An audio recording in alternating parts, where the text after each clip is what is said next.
Dokes tadi udah menyampaikan hasilnya bahwa A, B, C, D kan gitu. Berarti hasil analisa yang Ibu Faren itu dipatahkan oleh Kabidokes. Kan ceritanya gitu kan ya? Lanjut Bu. Izin pimpinan sidang, kami tidak menyatakan yang bersangkutan psikopat dan juga halusinasi. Tadi Ibu mendengarkan itu langsung dari yang bersangkutan atau enggak pada saat paparan? Pada saat paparan saya mendengarkan, dan bahkan untuk yang bilang contoh daripada sikap anak tersebut pada saat berlari, yang lain teriak sabara, anak tersebut berteriak brimob.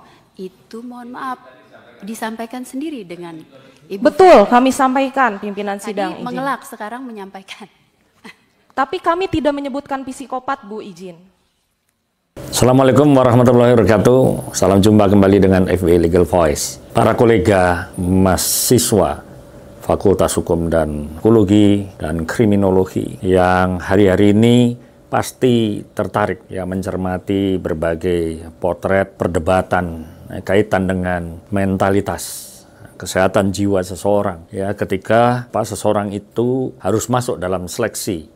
Nah, terutama yang paling penting pada komunitas bersenjata. Tentu perlu ada standar yang ketat menyangkut itu. Maka menarik perdebatan yang ada di DPR dari seorang psikolog muda dengan ibu rumah tangga yang putranya masuk dalam seleksi calon komunitas bersenjata, entah itu di Polri ataupun di TNI. Istilah-istilah yang muncul secara hukum dan kriminologis, bagi saya ini penting dan tentu juga bagi kita semua. Yang pertama adalah pemaknaan tentang gangguan kejiwaan yang tentunya menjadi faktor penting untuk memastikan seseorang itu sehat atau tidak, ya, sehingga faktor-faktor ini perlu dicermati secara keilmuan. Yang pertama, psikologi memandang gangguan psikopat atau psikososial yang bisa saja membahayakan pribadi ataupun membahayakan sekelilingnya, masyarakat sekelilingnya. Bisa dimaknai sebagai gangguan kepribadian ya, karena adanya kurang empati, sikap impulsif dan perilaku antisosial ya, yang seringkali ini dikaitkan dengan kekerasan, ya, kejahatan dan perilaku yang merugikan orang lain. Salah satu karakter psikopat secara kriminologi bisa dicermati bahwa dia kadang-kala tidak memahami atau merasakan perasaan orang lain dari perbuatannya. Kemudian ada sikap impulsif, ya. Dia bertindak tanpa mempertimbangkan konsekuensi dari tindakannya itu. Kemudian juga setelah impulsif, dia juga memiliki perilaku antisosial. Ya. Seringkali melakukan tindakan-tindakan yang melanggar etika, melanggar nilai-nilai sosial, ya, nilai-nilai agama. Dan psikopat juga kurang memiliki tanggung jawab ya terhadap perbuatannya. Ini yang kadang-kala dimaknai secara hukum seseorang itu tidak mampu menyadari, menginsafi makna perbuatannya. Jadi gejala psikopat itu bisa dilihat dari perilaku yang agresif, terus kemudian ada potensi kekerasan, manipulatif, kemudian tidak memiliki empati, ya, perilaku yang sifatnya antisosial. Nah, ini faktor penyebabnya dalam pendekatan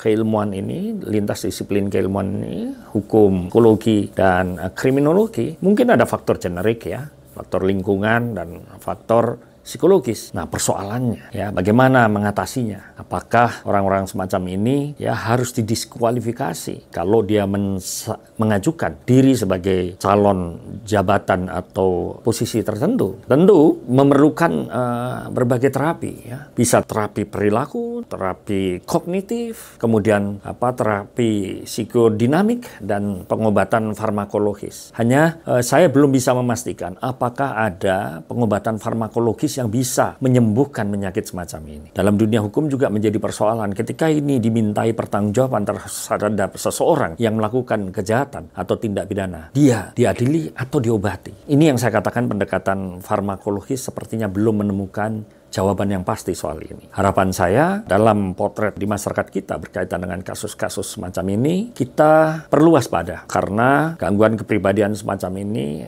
begitu kompleks dan sulit untuk dideteksi. Nah, tampilan seseorang itu dalam konsep pendekatan hukum dan kriminologi dan psikologi ada yang disebut dengan mask of sanity. Dia seperti menggunakan topeng kewarasan. Dalam diagnosis psikopatologis itu perilakunya memang dalam keseharian bisa saja baik ya, tapi itu berpura-pura. Kemudian juga kurang memiliki emosi negatif dalam arti yang tidak memiliki tanggung jawab ya jika melakukan perbuatan yang membahayakan. Nah, ini ciri-ciri klinis yang dalam keseharian bisa tampak normal, tenang, menarik, tapi sejatinya itu manipulatif dan menyimpan sikap-sikap agresif ya. Karena itu perlu semacam right and wrong test untuk memastikan ada tidak gejala-gejala semacam itu yang berpotensi membahayakan masyarakat dan bisa saja menimbulkan kerugian lebih jauh ya, seperti melakukan tindak pidana dan menimbulkan korban yang serius. Demikian,